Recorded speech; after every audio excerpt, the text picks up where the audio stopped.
Good morning friends, आप सबों का हमारे चैनल एके ट्यूटोरियल्स में स्वागत है। आज जो टॉपिक हम स्टडी करने जा रहे हैं वो हिस्ट्री MJC 1 मेजर कोर्स 1 का एक क्वेश्चन हम लोग डिस्कस करने जा रहे हैं। Semester 1 BA history MJC major course 1 का ये सवाल है।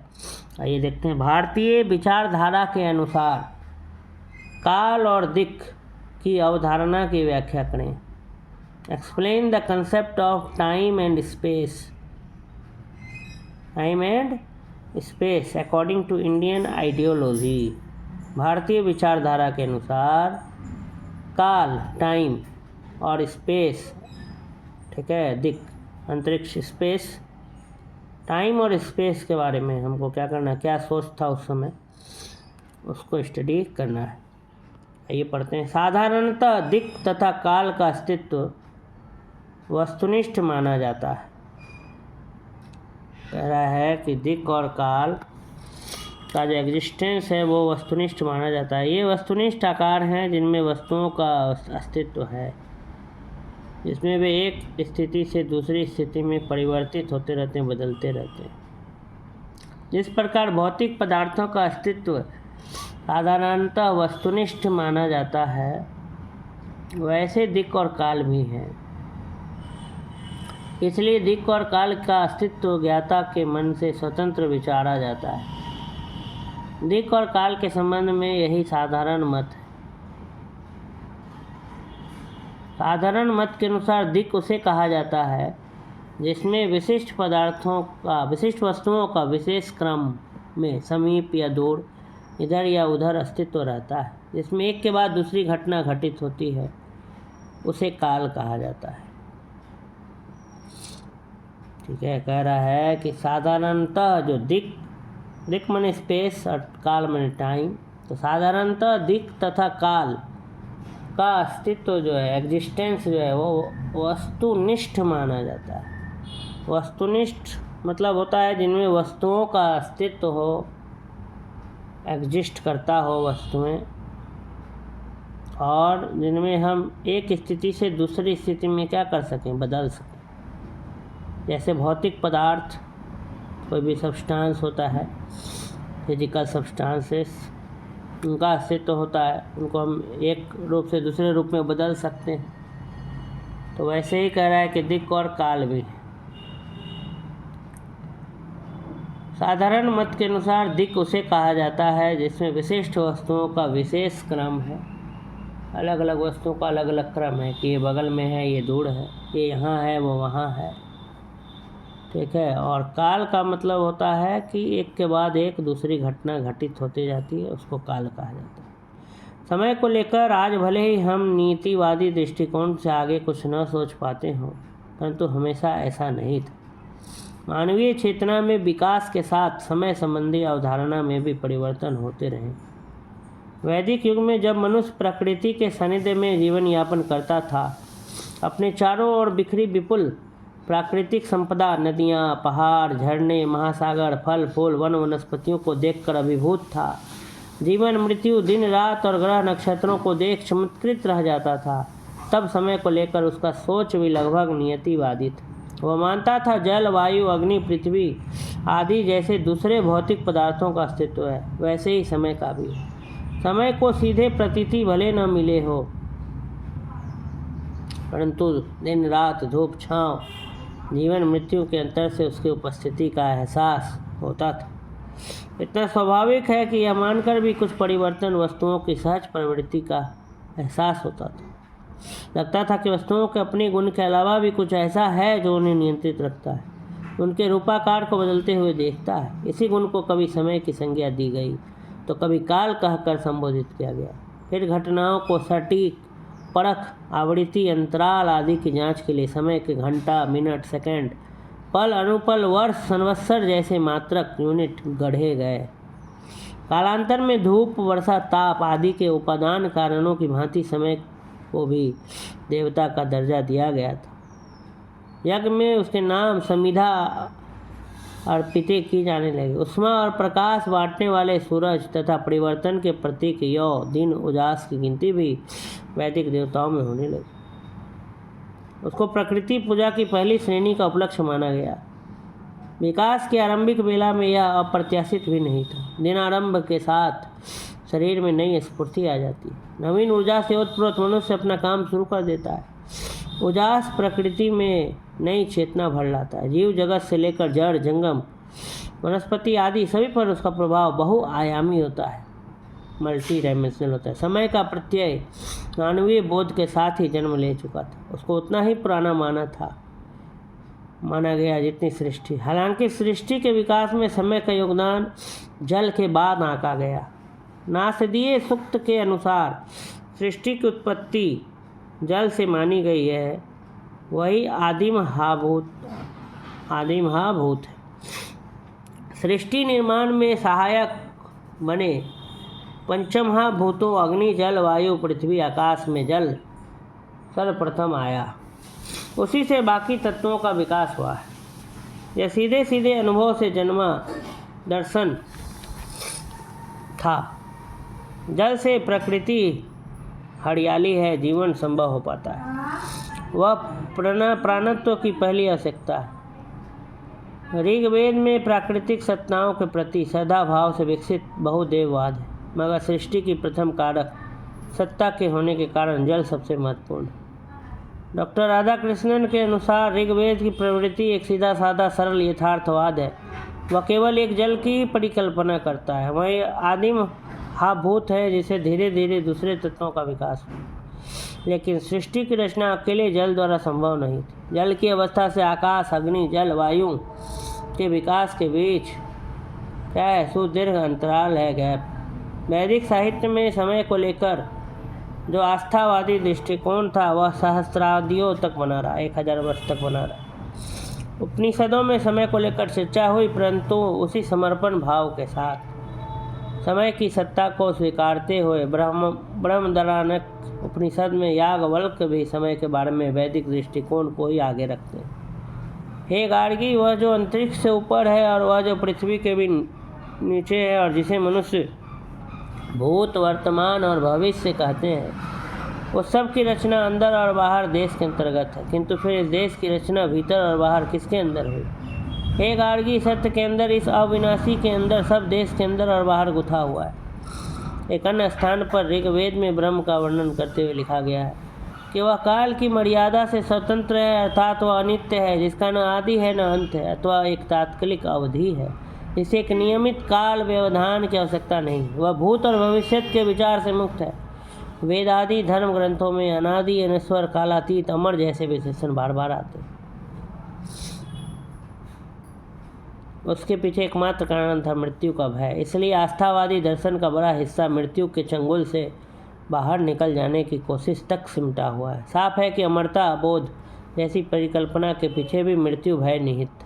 मृत्यु तथा आकस्मिक रूप से याद धमकने वाली आपदाओं ने ही समय के प्रति डर को जन्म दिया था। नहीं कहता है कि काल के गाल में समा जाना, मौत आ जाना, या समय उसका ख़राब चल रहा है, या समय बहुत बलवान है, अपना टाइम आएगा। ये सब लोगों का कहना होता है ना समय को लेकर के। टाइम, तो ये टाइम के बारे में कह रहा है कि पहले लोगों का क्या सोच था समय को लेकर के। समय को लोग पहले ईश्वर मानते थे। समय को यह बहुत ज़्यादा ये किया जाता था। मृत्यु, समय से लोगों को डर भी था कि समय मृत्यु देता है। नहीं, इंसान बुरा हो जाता है धीरे धीरे। इंसान का जब अपने जीवन का समय गुजार देता है तो इंसान को गुजरना पड़ता है धरती से। तो उसी तरह समय, तो वही लिखा है कि साफ है कि अमरता बोध, लोग अमर होने के लिए चाहते थे। मृत्यु भय नहीं था। मृत्यु तथा आकस्मिक रूप से आ धमकने वाली आपदाओं ने ही समय के प्रति डर को जन्म दिया था। अमरत्व की कल्पना का एकमात्र आशय था समय के साथ अनंत काल तक बने रहने की सुविधा, और फिर समय की पकड़ के बाहर आकर अनंत में बने रहने की प्रतीति। लेकिन जब आप मृत्यु अथवा उसके पार जाने के लिए कथित अमरता की कल्पना कर रहे होते हैं तो प्रकारांतर में अंतहीन समय की परिकल्पना कर उसे भी अमरत्व प्रदान कर रहे हैं। आस्थावादी दार्शनिकों के नहीं, टाइम मशीन बहुत लोग बनाए, साइंटिस्ट लोग भी पहले सोचा कि हम पीछे जाके देखते हैं, समय में हम पीछे जा सकते हैं कि नहीं, फिर से हम अपना वो जीवन जी सकते हैं कि नहीं जो हमने बिता दिया, या भविष्य में जा सकते हैं कि नहीं आगे। नहीं, टाइम मशीन ऐसा लोगों ने खोज करने का कोशिश किया। दिक तो उसी तरह उस समय भी लोग चाहते थे कि हम अमृतों को प्राप्त कर लें, समय को जीत लें। तो आगे लिखा है कि प्रकारांतर में अंतहीन समय की परिकल्पना कर उसे भी अमृत प्रदान कर रहे थे। आस्थावादी दार्शनिकों के लिए यह कोई समस्या ही नहीं थी, इसलिए ऐसी कल्पनाएं प्रायः हर धर्म ग्रंथ का हिस्सा बनी। श्वेताश्वर उपनिषद कतिपय वाद की रचना है, मगर उसमें भी समय को लेकर इसी प्रकार की आस्थावादी दृष्टिकोण सामने आता है। मैंने समय को लेकर लोगों में क्या था, आस्था था, डिवोशन था, पूजा पाठ वाली भावना थी, आस्था नहीं आदमी को कुछ होता है। अभी भी लोग कहते हैं कि अच्छा समय तुमको बताएगा, आने दो समय, नहीं, या फिर ठीक है इंतज़ार कर लो, बस समय ही तो है, बुरा समय है ये भी बीत जाएगा, अच्छा समय है वो भी बीत जाता है।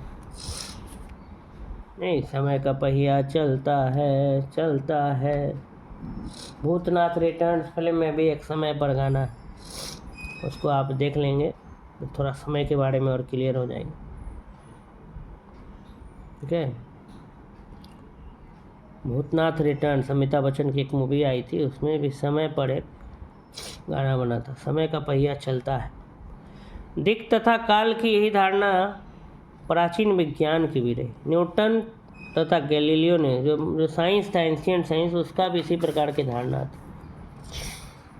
ठीक है, न्यूटन तथा गैलीलियो ने दिक् तथा काल को भौतिक जगत का वस्तुनिष्ठ सांचा कहा था। उन्होंने दिक् और काल की वस्तुओं तथा घटनाओं से स्वतंत्र निरपेक्ष तत्व विचारा था।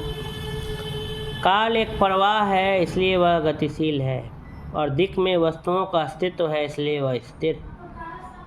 ऐसा बताया था कि काल जो है एक प्रवाह है इसलिए वह गतिशील है, और दिक् में जो है वस्तुओं का अस्तित्व है इसलिए वह स्थिर।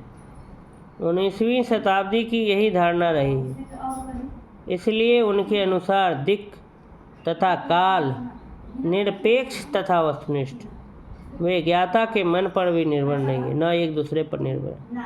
अर्थात न देश को न काल की अपेक्षा है और न काल को देश की। आधुनिक भौतिक शास्त्र में इस धारणा का खंडन किया है। देकार्त भी जड़ द्रव्य का सार गुण विस्तार मानकर देश को वस्तुनिष्ठ ही विचारते हैं। विस्तार देश में होता है अतः देश द्रव्य का धर्म है और द्रव्य वस्तुनिष्ठ होता है।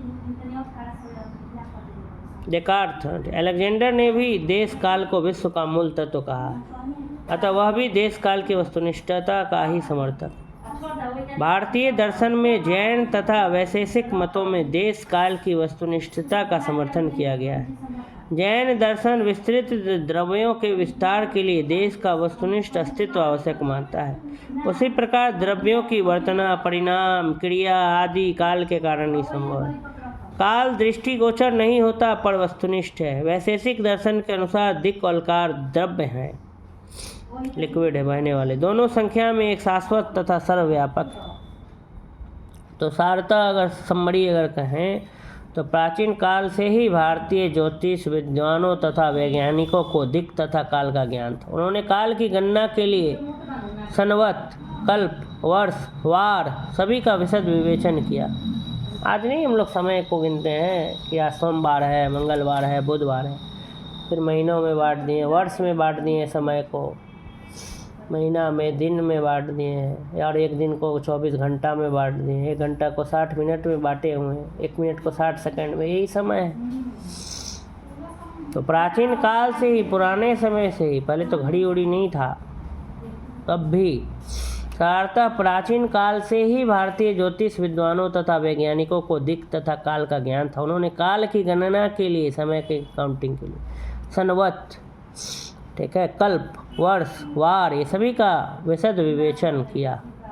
दिक् के संदर्भ में अलग अलग विचारधाराएं मिलती हैं, फिर भी विशिष्ट मान्यताओं के अनुसार यह संसार अंडाकार है जिसे ब्रह्मांड कहा जाता है। इस ब्रह्मांड के 3 स्तर हैं। ऊपरी स्तर को अंतरिक्ष या आकाश सबसे नीचे के स्तर को पाताल कहते हैं और बीच के स्थल को पृथ्वी कहते हैं। उनके अलग अलग विभाग बताए गए हैं। सूर्य, चंद्रमा इत्यादि सभी ग्रह सूर्य की परिक्रमा करते हैं। सूर्य संपूर्ण ब्रह्मांड का केंद्र बिंदु, ऐसा विचार मिलता है था। पहले की किताबों में ही ये बातें बता दी गई थी कि यह संसार जो है अंडाकार है, ठीक है, इस इलिप्टिकल है, ELLIPTICL। और इस ब्रह्मांड के 3 स्तर हैं। ऊपरी स्तर को अंतरिक्ष या आकाश, सबसे नीचे के स्तर को पाताल और बीच के स्थल को पृथ्वी कहते हैं। उनके अलग अलग विभाग बताए गए हैं। और सूर्य, चंद्रमा इत्यादि सभी ग्रह जो हैं वो सूर्य की परिक्रमा करते हैं और सूर्य को संपूर्ण ब्रह्मांड का केंद्र बिंदु, सेंट्रल पॉइंट माना गया है। तो इस प्रकार से यही जानकारी जो हमें टाइम और स्पेस के बारे में मिलती है। भारतीय विचारधारा के अनुसार काल और दिक् की अवधारणा। इस प्रकार से ये वीडियो यहीं पे समाप्त हुआ। अगर आपको ये वीडियो अच्छा लगा तो लाइक कर दें और अधिक से अधिक लोगों तक पहुंचाएं। अधिक से अधिक सब्सक्राइबर्स को मेरे चैनल से जोड़ें। जो भी स्टूडेंट्स आर्ट्स की तैयारी कर रहे हैं और उनका हिस्ट्री जो है मेजर कोर्स में है, मेजर कोर्स 1 की परीक्षा कुछ ही समय बाद होगी, 2-3 महीने बाद। तो जो है MJC 1 के जो भी स्टूडेंट्स हैं उन तक ये वीडियो ज़रूर पहुंचाइए। धन्यवाद।